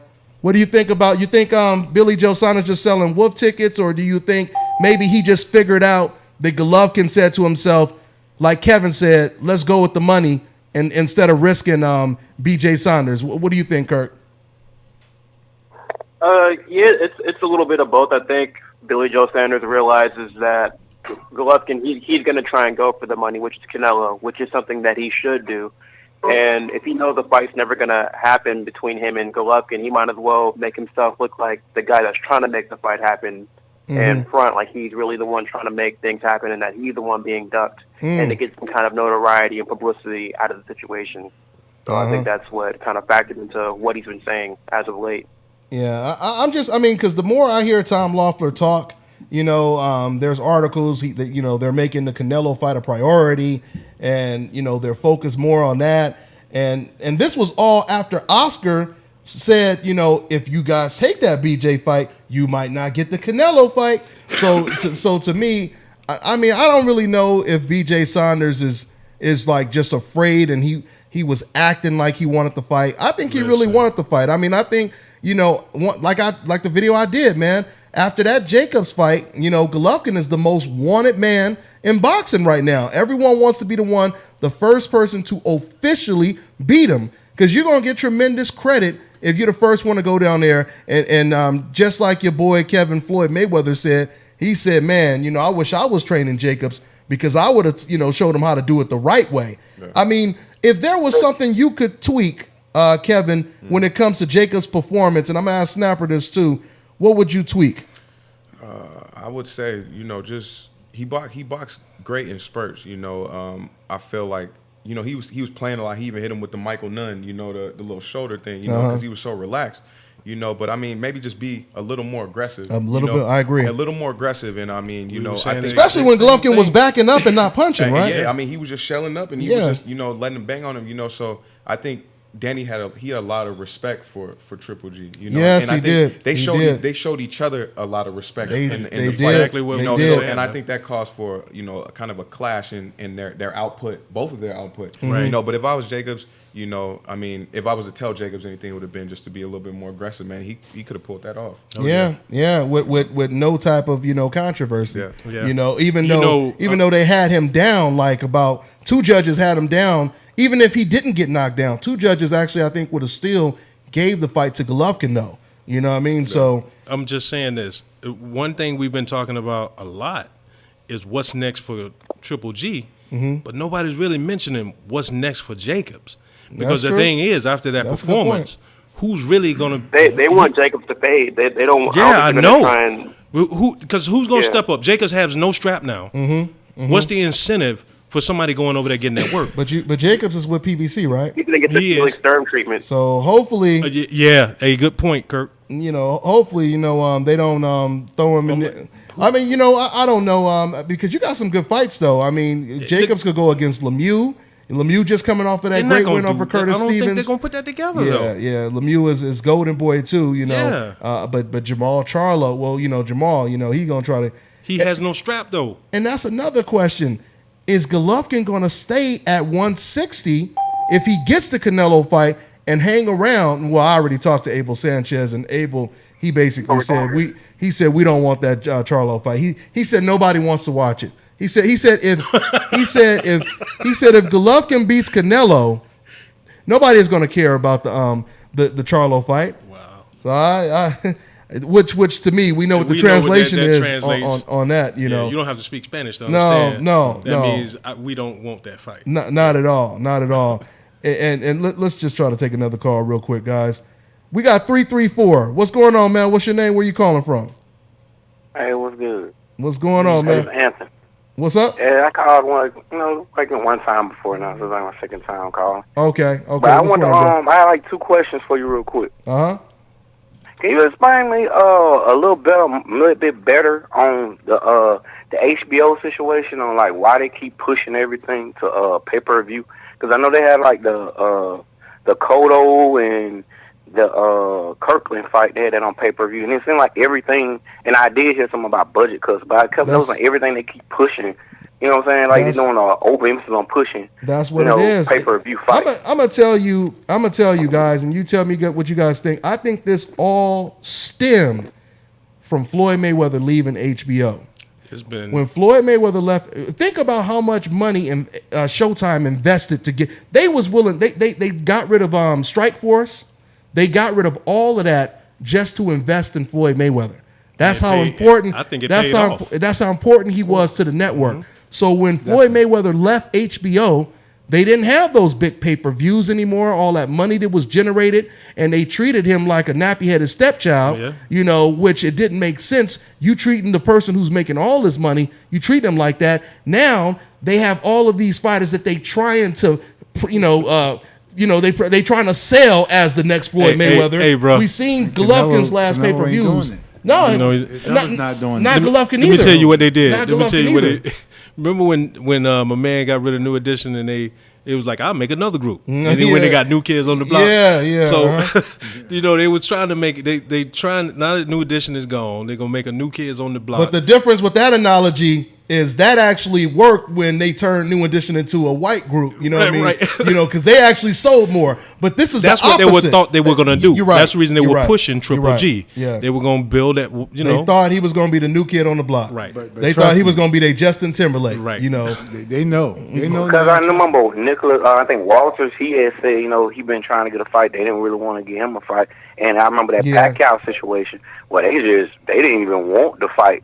They said they wanted to give him like they crying poor, and I realized like HBO had way more prescribers than Showtime, and I know from a television problem it's not that, but it's acting like they going broke or something. Like, but they are. I know you looking for good fights, but good, like nobody's gonna buy no bomb ass fight, nobody, some illegitimate fight that nobody ever heard of, and you just throw him in there and just think it's gonna work. Like Triple G is not a pay-per-view fighter. He's never. Not. They keep trying to force him. Nate Campbell said it best. Former champion. he said, you can't force somebody on me. I could think on my own. You can't just tell me this is the person we supposed to watch. This is the person we supposed to say, or believe is pound for pound, et cetera, et cetera, et cetera. We got eyes and ears. We seeing these things. And this is Golovkin's second pay-per-view. The first time he was on pay-per-view. Now, the word is one of the HBO execs got fired because they put that Lemieux fight on pay-per-view. And it did 97 to 100, something thousand pay-per-views. That's the problem. Deep down, like Milton said, they're really thinking we need someone who physically appears, to the public, appeals, someone who physically, appeals in a light way, but that's old school. But but it's proven. But that don't it's always proven that you can't. Because that goes into my second question I was going to ask you. Like, I did agree with Jim Lampley when he did say from a PBC standpoint that I know the good aspect for the fans aspect, we get free fights. And it does work good from that standpoint. But I agree because I heard some trainers even say that. It's like, you do have to build fighters, like, for a person that, like Earl Spence, from a fighting standpoint, he looks real nice in the ring. You want to see him, but a lot of people don't know him from just a can of paint. Like, no, they don't. If you got to like boxing to kind of know it, if you just go randomly and ask somebody else, they're not going to know who you're talking about. That's because he doesn't have the names. That's because he doesn't have the names. Yeah, you want to build a personality and, get to know away from. I didn't realize lately you're from Texas. I didn't even know that. You know what I'm saying? I'm into boxing. So, from, building that personality, I do think PBC and Showtime do need to find a better way to get to know, because if you want to sell people, growing up, I knew Pernell Whitaker. I knew Kevin Kelly. I knew Roy Jones Jr. You know what I'm saying? You knew who they were, where they was from. And if you want that crossover appeal, you got to build the fighter and their personality. Like Earl Spence, how is any of these fighters going to be pay-per-view fighters if they're really not really that known? I haven't heard Spence even talk that many times. From a conversation standpoint, to know his personality, like who he is. I agree with you, bro, and you make a whole lot of good points, man. And I want to thank you for your call. We're gonna add on to what you just said, man. But I'm gonna let you go so we can get to another call. Take care, all right, man. For sure. All right, Snapper. Basically, with you being a manager and all, I think to kind of piggyback and add on to what he was just saying right now, Snapper. I feel the problem is they're not basing stuff off of who's the most talented. Like in other sports, basketball, you have scouts that go out looking for the next, superstar. They go to see how good he is. But in boxing is more of American Idol. You know what I mean? Where you looking at who looks to be the part as opposed to the talent. I mean, is that how you see it, Snapper? I see it that way as well. But just to add on to what he was saying, Showtime, I believe, this is my personal opinion, they take more risk and for younger fighters. Mm-hmm. Absolutely. That's why they got the better, that's why they're taking over HBO's stock. Mm-hmm. Because, HBO, when Floyd left, they got the Canelos and the Triple Gs, and they thought they was going to be their cash cows. So they lost focus on the younger guys. And Floyd, being with Showtime, and brought that younger generation over, they're going to take it. They're going to take it over. That's why even Al doing a good job giving free TV, like back in the day when Sugar Ray Leonard and Marvin Hagler was fighting. Right. It was the best fighting the best. Everybody looking like, why are they letting these two undefeated guys fight each other? There's no harm, no foul. You got to fight to see. You want people to spend their hard on pay-per-view $75 and up now. Yeah. You want the people to spend their hard on dollars, but you got to fight. You got to prove that you best. Like Ric Flair said it back in the day. In order to be the man, you got to beat the man, and that's the truth. Yeah, it is. Yeah, I totally agree. Great breakdown, man. Great breakdown. But like fighters like Malik Hawkins, Kevin Newman. Speaking on that, he was talking about how fighters they shadow other fighters. Malik being in the same, like everybody know who Jervonta Tank Davis is. Mm-hmm. But you say Malik Hawkins, you got to maybe Google him to see who he is. Yeah. And Malik is hot. Yeah. Like, everybody, why Malik, why people don't know Malik as well as they know Tank? It's not Malik's time. Stay in your lane. Mm-hmm. It's Tank's time. Tank paved his way. Exactly. And he signed with Mayweather too. I mean, that helps too. Even still, Yeah. Tank came out the gate first. Yeah. You know, so you got to stay in your Absolutely. lane. Absolutely. When you go in that ring, or Kevin, he go in there and fight, it's him and his opponent, the next man. It's not him, Jervonta Tank Davis, or him and Floyd Mayweather. It's them two. So you got to focus on yourself. Yeah. Because it's only you could be hot as a firecracker. Yeah. But take that one loss, everybody gonna forget about you. Yeah. Unless you get a loss like Danny Jacobs. Yeah, you know what unless I mean? you get that type of loss, and add on that, or a draw like Pernell Whitaker. Bingo. Add to that, it was a typical case of the horse coming out the gate first ain't the one that always win the race. I honestly believe you had me coming behind a young veteran right here, Kevin. His knowledge is impeccable. It is, so isn't it? it's hard coming behind him because everything he said that I was going to say, but what you said was real. You got to keep your but really to add to that. These guys really got to stay in their own lane. That's it, basically. You stay in your own lane, and you'll get your shine. If you that good, you only can fool the public for so long. Exactly. Yeah. That's why Malik's 10-0, but his coaches, they believe in him. I believe in him, and it's time. If you train and you're doing everything, that boy live, eat, and sleep the gym. So if you in the gym and you putting in all that hard work and the team see the dedication you putting in and sparring, he sparred guys like David Grayton and he in there taking some good punishment. These guys is over top of him right now, but they're in the same weight division. You got to watch that a little bit as well, but they're giving him good work. When he went up there to spar with Julian Williams, J-Rock for the Charlo fight. These are experience. That's some good sparring. Yeah, for Malik, a young fighter, 10-0. So you guys better watch out. You got Kevin, young guy coming up. You got Malik Iceman Hawkins. You guys watch out for him. These guys will be champion because it's a difference. Say one thing, man. Light skinned brothers coming back. They're coming back. They're coming back. You look at Tank. For real. Look at him. He remind me of Malik. You look at Andre Ward, man. Come on. This is the DeBarge era. This is the DeBarge era.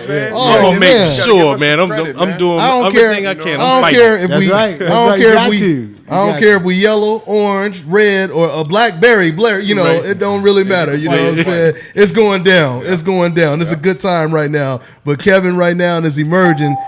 So that's pretty much what it is, man. Hey, let's just try to take. You know what? Before we're about to take a call real quick. Let's get everybody's predictions. We got a real good fight this weekend, man. Vasil Lomachenko. Oh yeah. And I wanted to talk about him calling everybody out, man. I wanted to holler at Kirk about that one too. Yeah, absolutely. Kirk, let's go ahead and set it off with you, man. So Vasil Lomachenko fighting against Jason Sosa. For those of you guys who don't know, Jason Sosa, he had a good fight with Nicholas Walters that he did lose to, which they had a ridiculous draw, but he lost the fight. Then he knocked out Javier Fortuna. Yeah. So he has momentum right now, but Lomachenko has momentum too. So, and matter of fact, what's his name?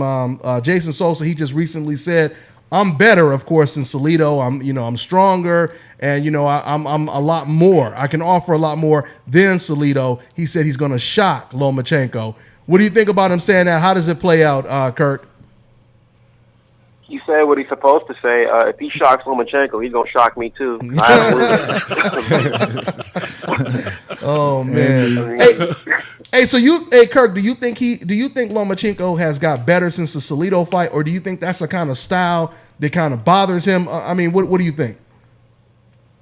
I think it's a combination of both. I think he has gotten better since that fight because the more you fight, the more experience you gain, and that was his very first.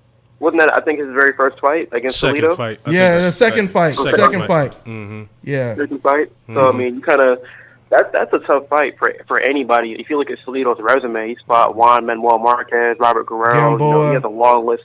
And he gave everybody a hard time. Yeah. Yeah, so that's a tough fight. That's a tall glass for any fighter. And for that being his first or second fight, that's asking a lot of Lomachenko. That's placing a lot of faith in him to be successful. So I think he's learned a lot from that. He's become more accustomed to the professional style of fighting as opposed to the amateurs, because he's known as one of the greatest amateurs of all time, obviously. So I mean, he's learned a lot from that fight. But I do think that style presents problems for him when you're constantly smothering him and you're you're putting that constant pressure, that mental and physical pressure, and you're digging into the body. It doesn't really give him time to think and time to use his strengths, time to use his footwork and, the things that makes him great. So it's a combination of both, I believe. And Milton, me personally, I think Salido is more like a Maidana, bruiser. Yeah, Jason Sosa's a little bit more conventional. Right. You know what I mean? With Salido, you don't really know what punch is coming at you. He like a Tasmanian devil. But I think you kind of know what's coming with Jason Sosa. He shells up. He did a good job of trying to smother Nicholas Walters. So only thing I will say he has over Salido, I think he's a little taller and he's stronger. No doubt about it. He's stronger than Salido. Right. So how does it play out? He's going to get schooled by Lomachenko. He's going to get schooled. I think Lomachenko, I don't know if he knocks him out. I don't know. Has he been knocked out? I think he did get knocked out in his I think his first loss was a knockout. You guys can correct me in the comment section on that one, but I think he did. I think he did get stopped though. And if so, it's been a minute, and he has a lot of ring experience, man. But I think Sosa does better than Nicholas Walters did. I think he does better than that, man. But I still think that in the end, Loma is going to win this one. I agree. Hey, but Kevin, one of the things you ever heard of Day Grayton? Day Grayton, yeah. He's from what? Was he from the DMV, right? Yeah, DMV. Yeah. Okay. He fought and beat what's the kid? He was like 6-0 at the time. He fought him and beat him on TV a couple months ago. Yeah, Remo. Remo. Kareem Martin, and then he fought. Didn't he just fight? Terminator. Terminator, yeah. Oh, that's okay. right. Yeah. I knew that. So pugilistic purist, you just got the shout out for Day Grayton by Kevin Newman right there. Yeah. So they said shout out. And by the way, we didn't have time to really look at the chat room, so I just took a glimpse at it right now. Shout out to you guys. That's David. Shout out to the kid. Shout out to my man Jimmy. Man Jimmy J Smooth. What's going on, family? I see you, man. I see you. That's what it is. Yeah, you talking about the kid Demetrius Ballard too, man. The kid can fight too. I remember him from the amateurs. Oh yeah, he's good too. Was that David Grayton that was on, or was that commented, or was somebody just mentioning it? No, that Grayton that was. I'm saying, was that him? No. It was someone in the comment section that said pugilistic purist. He said shout out to Day Grayton, tough fighter. So man, Malik worked with him all the time. Man. Oh yeah, that's what I was just saying. Okay, so we got Maryland in the building though. So they give Malik good work, man. Oh, okay. Him and Halim as well. That's what it is. That's what's up. That's what it is, man. Hey, Kirk. Before we get off that subject with Loma though, I got to talk about this elephant in the room. I don't know what it is that everybody is seeing in Mikey. But what is it that makes everybody want to fight Mikey Garcia right now? That's what I was about to. That's the new Mayweather though. That boy can fight. That's what they were calling him. They was called before he took his hiatus. They were saying he was the Mexican Mayweather. The guy can fight. I mean, he's a good. Would you pick him over Lomachenko? But I'll say this: I won't pick. Yeah, you'll pick him. You know what? He popped low. People remember he comes from a great boxing family, with his father being a great trainer, his brother being a great fighter, or a solid fighter, and then now a world-renowned trainer as well. And Mikey can box, and he has power. Man, and he's been in the likes with Manny Pacquiao and sparring. I mean, I'd love to see the fight. I think he has a bright future in regards to he wants to have the big fights. Man, he's on a path to having that Lomachenko and Tank. Lomachenko and Tank. I want to see that. You want to see that one? Lomachenko called. My bad. Go ahead, Kirk. Lomachenko. Go ahead. Lomachenko called out Tank, right? Man, Lomachenko been talking. Yeah. He been on his Tupac lately, man. I mean, he called out Mikey Garcia. Yeah. He called out Tank. He called out somebody, and he was that was on Instagram, right? Yeah. He was firing shots at Mikey Garcia because Mikey basically said, "Man, you lost to Salido. I beat him easy."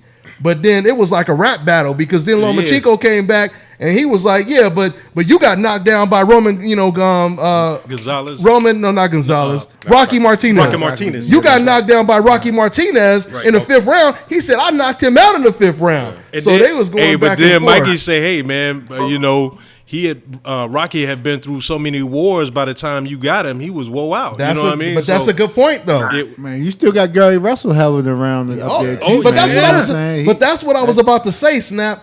When I seen Lomachenko beat Gary Russell, that made me say, "Wow, if you could beat," because that's like beating the Floyd Mayweather almost. You know what I'm saying? And I hate, don't worry, I ain't trying to say Gary is Mayweather, but Kevin know what I mean, though. And Snap know what I mean. Absolutely. Yeah. So Gary Russell's nice, but I think a rematch would be different, though. What'd you say, Kurt? Go ahead, Kurt. Yeah, like that was a step up fight for him too. Yeah. I mean, that was his really first big test. So, I mean, I'd love to see the rematch, but the great thing is a lot of the prominent fighters at 130 and 135 are talking shit and calling each other out. Yeah. So that leads me to believe that the fans are going to get some great fights within this year and the years to follow with the top guys fighting each other. 2017 has been a great year for fights. Man, I mean, this first half so far, man, it's.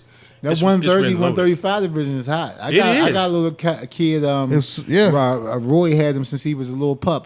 Freddie Wilhite from out of Pensacola, Florida. He's 130. I think I heard of that kid. Yeah, he's 5-0 with like 4 knockouts. This kid nasty, man.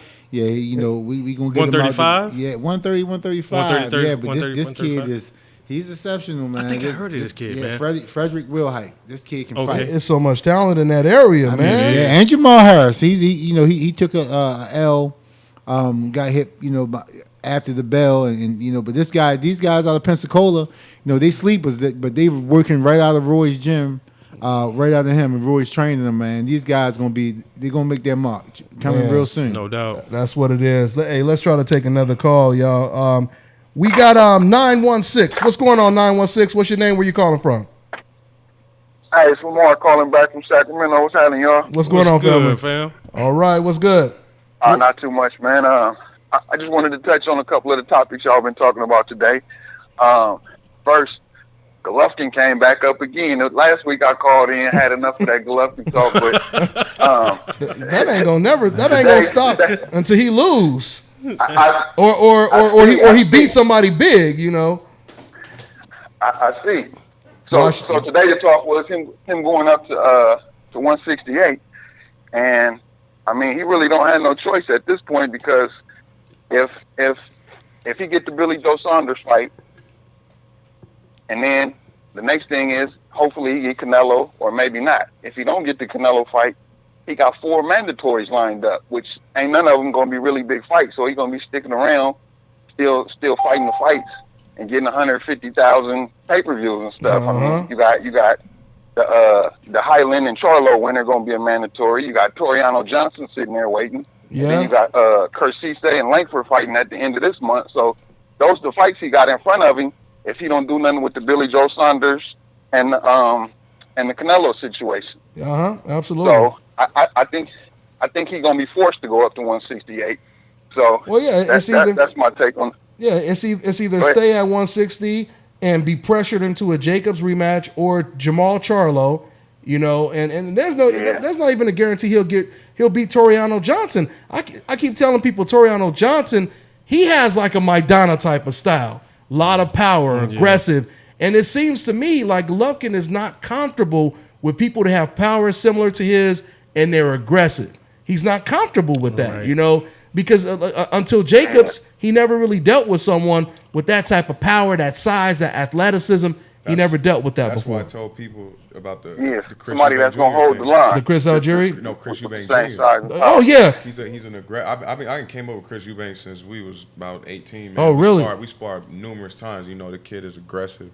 He's big. I'm a big middleweight. He's a big middleweight. The kid can fight all day. Good speed, good power, he's aggressive middleweight, and I feel like that fight will cause Triple G some problems too. Man, Kevin, you on your game. I think, especially after the Jake. I mean, I thought he would give him problems before, but after the Jacobs fight, I'm gonna say this: Chris got better stamina than Danny Jacobs does. Oh yeah, that kid could fight. He could fight all day long, man. That kid could fight all day. And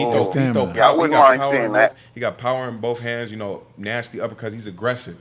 You know what I'm saying? He's the type. If you put him in the position that Jacobs was in, he would have been all over Triple G. All over him. The whole time. All over him. Is that right? Yeah, man. He's a kid is a dog. Now he can't deal with boxers because I didn't box his head off. That's my boy, but I didn't box his head off. You got to understand, we still in the same weight division. You know, I didn't box his head off. But now, when you talking about fighting, the kid comes to fight, man. But that's good. You giving this flaws. You giving the cons and pros. You know, you giving the strengths and weaknesses. Yeah. And we know he ain't got to worry about boxing when it comes to Golovkin. But I will say this: in that fight, Triple G, his jab was on point. Yeah, oh yeah, and that's what I feel like that probably might have won him the fight because he was landing such clean, powerful jabs. You know, that's the main. With Golovkin, that's the main thing you got to watch out for is his jab because he bust you up with it. Yeah, man. Especially when he's fighting someone whose power he respects. Exactly. Yeah, he gets on that stick. He did it with Lemieux and Curtis Stevens. And Stevens. Yeah. And what was my man's name from England? Martin Murray. He loosened him up until he kept going jab, body until he just wore that man down and just beat him. But Snapper and Kevin, that's why I'm wondering if Golovkin would give Canelo problems because I keep forgetting. You know, when we see them we don't never see them side by side, but you forget. Golovkin is a lot taller than Canelo, and he has that jab. Yeah. So I mean, I'm just wondering. You know, that means Canelo got to get on the ends. He got to nullify the jab. Right? Canelo's a big frame. He's a big. You think so? Canelo's a big frame. Well, yeah, I'll give it that. Canelo is a way better boxer. He is a way better boxer. More speed. Mm-hmm. His defense is getting better too, man. All he has to do is get past that jab. I think the kid got him. I've been saying for years. I told Floyd back right after he fought him when his Uncle Jeff was in the hospital. Mm-hmm. I said, that Canelo fight, I said, that was the only fight of yours, man. I said, where I was a little bit worried about, man. He made a joke and we laughed about it. I said, ain't nobody gonna beat that kid, man. He said, ain't nobody gonna beat that kid. He said, at 54, he said, no one's gonna beat that kid, and he still I feel the same. I felt like Canelo's gonna spank Triple G. Yeah. You know, he probably will, but I got to disagree, Kevin. I think there's a couple people that could beat Canelo, though, man. I think Laura beat him. I think Laura beat him. This is in 2013. Okay. Laura beat him. I felt like no one was gonna beat him at that time. At that time. You know, now you got the Charlo brothers. You got Demetrius Andrade. Yeah. You know, and the Lara fight. You know, I mean, a lot of people say they beat him, but at that time, I felt like that kid was just, no one was going to beat that kid. And you got to realize, too, Dante, a lot of these guys, that when they fighting, it's a learning experiences. Yeah. So they do exactly what it takes just to win that fight. Mm-hmm. But if they was in that predicament the second time, Kevin knows, he's a boxer. They didn't know what to do different. Yeah, of course. Mm-hmm. Because every fighter is different. Yeah. No, good point, man. Yeah, good point, man. Really good point, man. So we'll see, man. I mean, we'll really see when it goes down. But whoever wins that fight is going to get a lot of credit. Go ahead. I had one more thing. And I forgot you was even on the line. Go ahead, man. Go ahead. Don't worry about it. Kevin, what's up, boss? I mean, you in the boxing game right now. So we were just talking about Jacobs and Golovkin, and then we know Danny Jacobs didn't show up for the second day weigh-in with the IBF situation. Mm-hmm. So that led me to this question. I saw Errol Spence and got to chop it up with him a little bit at the J-Rock and Charlo fight down in L.A. Mm-hmm. So I weigh 190 pounds. Yeah. So when I'm sitting there, talking to Spence, I'm looking at him and I'm like, man, this dude is a welterweight. He's looking like my size or bigger. Yeah, he's a big dude. So I'm wondering how, when he gonna go to the United Kingdom and get on the scale that second day, like, is that gonna affect him? I hear a lot of people talking about Kell Brook having weight problems, but Spence a big boy too, man. Okay. Now, for instance, like I was saying about the Chavez Jr. thing, Chavez is coming from probably 190, 200 pounds to 160, 65 or whatever. Errol Spence is probably coming from about 170, 175 down to 147. Now, I think that if you take off, there's a certain amount of weight you could take off and then it'll drain you. I don't think that the amount of weight that Errol's taking off, if he does it the correct way, is going to affect him, because at the end of the day, I don't think that, he's putting it on through alcohol and stuff like that. You know what I'm saying? Like, he's probably just eating food, you know what I'm saying? And getting just bigger, but I don't think that's going to have an effect on him when it comes time for them to weigh in and fight. I don't think so. I mean, I think he's just a big welterweight, and I think like they blew the whole Danny Jacobs thing out of proportion with the second day weigh-in. I think that was to me it was just bullshit, because it seemed like Max Kellerman was just picking at Danny Jacobs over and over, asking him the same stupid ass question about the weight. Like, bro, he Yeah. weighed in at the weight limit. Yeah. It don't matter what you weigh. If you put on too much weight overnight, you know, it could slow you down. It could make you sluggish. So they kind of blew it out of proportion just in case he ended up upsetting, Triple G. Of course. You know, and I feel like, you know, that's stupid because you got, at the end of the day, guys be fighting Floyd, come in 20 pounds heavier, but they don't bring that shit up. They don't bring it up. When Floyd's fighting guys, when he fought Canelo's 172, Floyd's 149. When he fought what's his name, Cotto, he's 168, Floyd's 147. They didn't even mention it. People don't mention that shit, man. Right. But like I said, but they were mentioning about Golovkin, man. You know, that's just the politics of the sport. So no, I don't think in that fight that weight is going to be a problem. They're both big welterweights, and you know it's going to be an explosive fight, man. Absolutely. All right, man. Hey, well, I'm gonna let you go. Thanks for your call, family. I appreciate it, man. All right, take care. Take care. Hey, I had one question, man, and I don't know, Snap, if you're familiar, or if you know, but I know you're around that DMV area. Have you heard anything about what's the future for Antoine Douglas? Because I was watching this kid, man. He just fought back to back. He fought 2 weeks apart. 2 weeks apart. Yeah, he just got a knockout win, right? Yeah, I remember him from Amateur's good fighter, man. Yeah. I mean, I'm glad to hear that, but how is he off the radar though? I mean, I thought he would come back on the radar. He took that L, and he had to get some time off, man. A rumble like that, man. Oh yeah. For one, you got to deal with the the mental pain, and then you got to deal with the physical aspect, and get back in the gym and make sure you can get back on the horse. Like I say, anybody can lose, man. You just got to prepare yourself, to get back on that horse and win. I mean, everybody here at Dante's Boxing Nation, I know we big on him, and I know I think the future is bright for him. Him and the young master. They took some losses, man. Him and Amir Mom. I thought that they were good. But I like Amir Mom, but I think Douglas is a little bit more complete. He was, than Imam, because Imam he showed he couldn't really fight on the inside with Granados. I remember Imam from the amateurs, man. He was dope, man. I remember watching him in the tournament. I was like, damn, who's this kid, man? I think like in that fight, it just looked like you said on the inside, his defense was a little. It was like he was doing the shoulder roll, but he wasn't really rolling punches off his shoulder. He was just letting Granados punch. He was just letting him bang on him and kind of trying to roll his head with the shot instead of rolling him and catching and shooting. I think back, he underestimated him. I think he underestimated that. I watched him train at the gym. He came down and trained. I don't know if it was for that fight or the fight before, but the kid got great skills, man. He's an old. He's an old school fighter, but his defense. He lacks in the defensive area, man. And at the top, man, you got to be complete. Yeah, it's another light skinned brother, man. It's a sleeper that I like. That's coming out there. Matter of fact, he's in the gym with Earl Spence, guy Rob Brandt. He could fight too. I remember. Brandt, Rob Brandt, man. He's a sleeper. He didn't gotten better, man. He trust me, he's been knocking them boys out. Yeah, he gonna be a champ. I know all them boys. They fight him my weight class. Yeah, he in 160, right? Yeah. I know everybody at 160 on the come up. Yeah, Rob a good man. He's a good fighter. Yeah, he's coming out. You introducing me because I'm not familiar with him. That's why we got Kevin. That's why we got Kevin and Snapper on the show now, man. Rob Brandt, he got the same training as Earl Spence. He got a good one too. I remember the name. Rob Brandt, light skinned brother from I think he out of Texas too, right? If I'm not mistaken. He's not from Texas.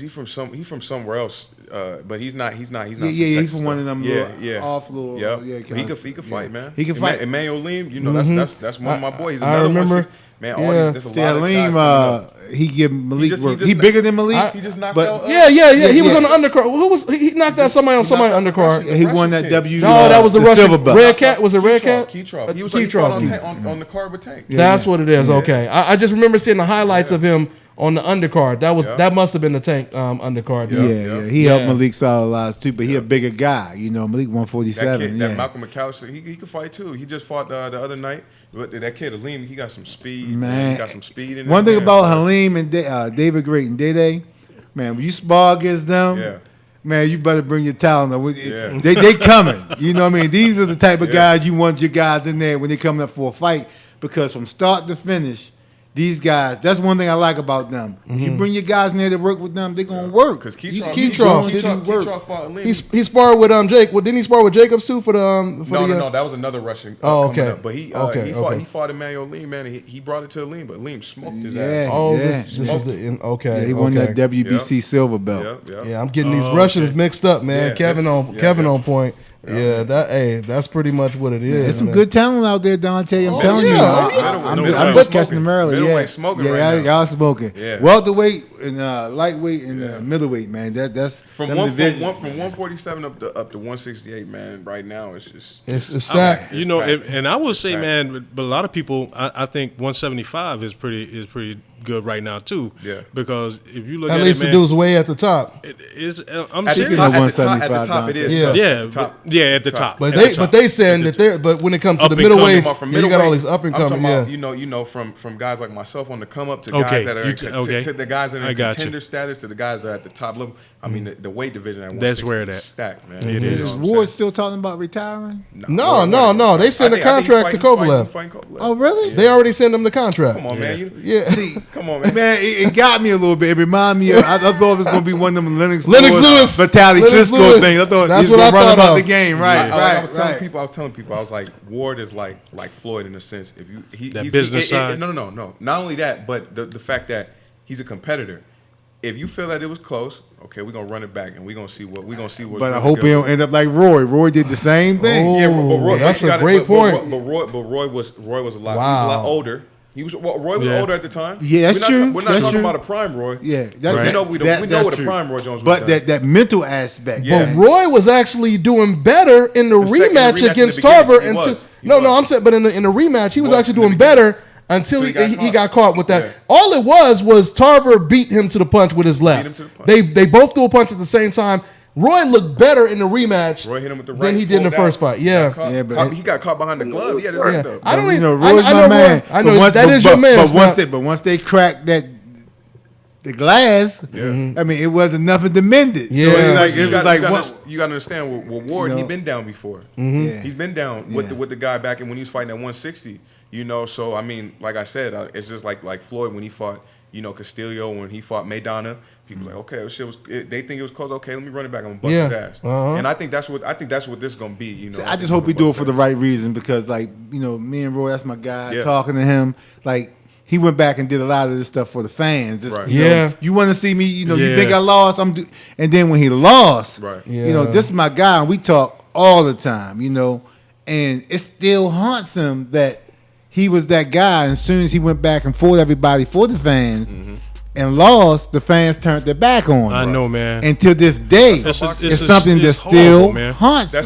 That just comes with the sport, man. It's horrible, man. I hate that. That's the reason why I don't call no fighter a bum. And you have to have lizard skin. Here we go. That's another conversation. No, man, we don't. Yeah, but you can't. Floyd never gave him the satisfaction. He never gave nobody the satisfaction. He beat everybody in front of him. He never gave him the satisfaction to even go there.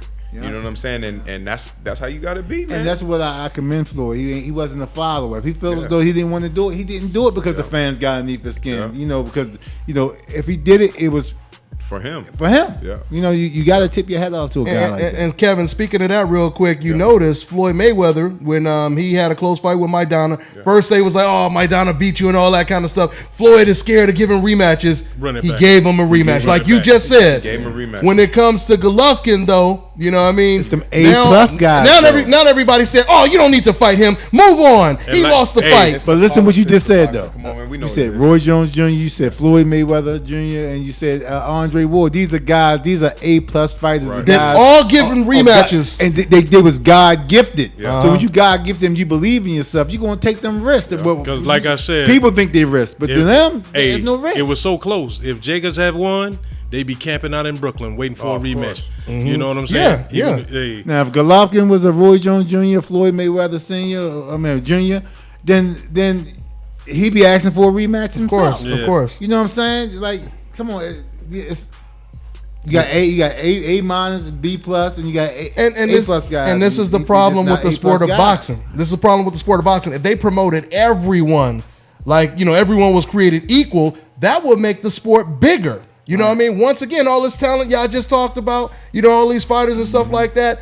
If all of these guys got the same type of push, and obviously I'm not expecting them to get the push of a guy who's 30-0, but at least, you see this dude coming up, you know what I'm saying? Give him the type of push that he deserves, and that's what it really comes down to, man. So, just, absolutely. Before we sign, man, I just want to say, just coming up, we already talked about Lomo and Sosa, but on that same card, you got Alexander Usyk Yeah, against Michael Hunter. Hunter. Yeah, against Hunter. I didn't and we didn't. And I forgot. Shout out to Michael Hunter, man. We didn't even talk about that real. And that's a tough fight. I know. I was talking to my boy. We're trying to get to it all, man, but we can't. Yeah, so Michael Hunter, man. That's a very good fight, man. And that's a tough. Michael was in tough, man. Michael was in real tough with that one, man. Usyk's in tough too. Man. Yeah, that's true. Also, they both stepping up, right? Also on that card, Alexander Gvozdyk against Yuneski Gonzalez.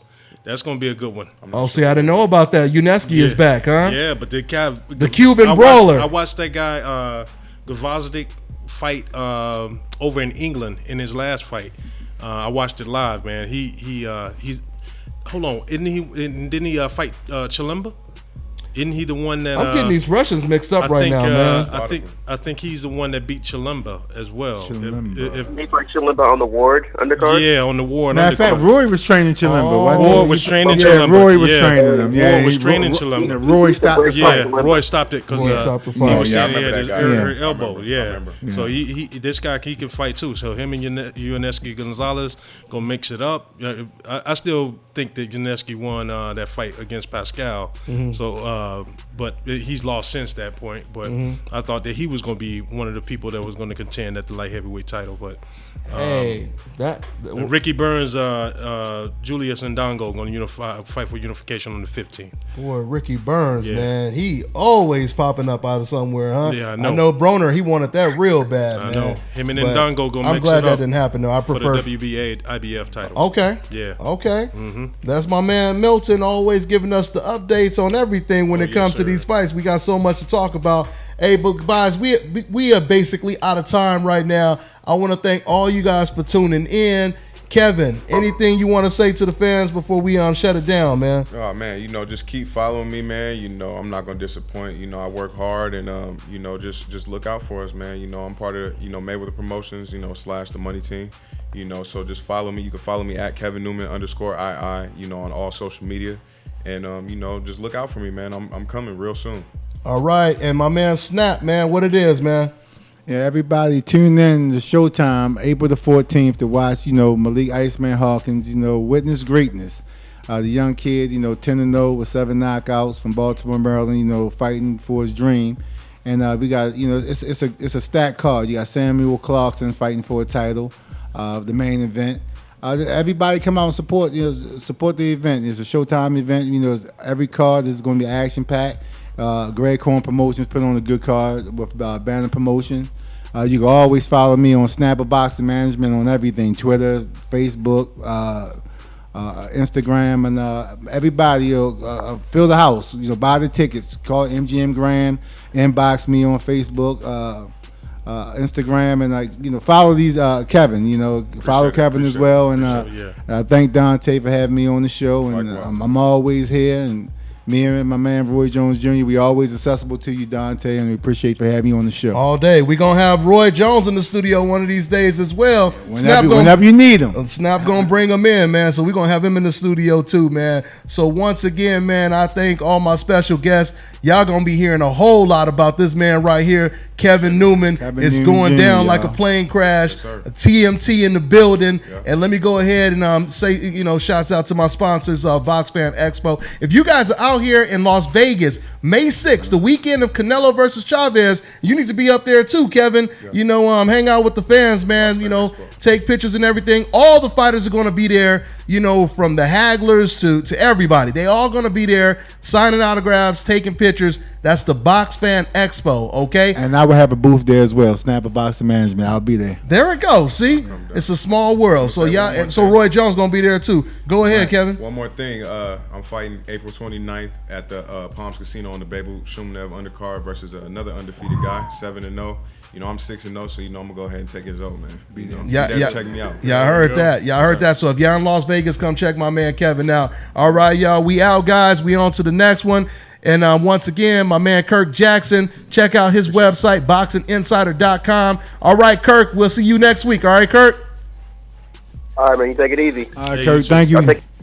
All right, brother. All right, guys. So we'll see you guys next week, same time, 5 o'clock Pacific Standard Time. You know what it is, y'all. It's the nation, baby. Peace. Take care. Yeah, man. Give me a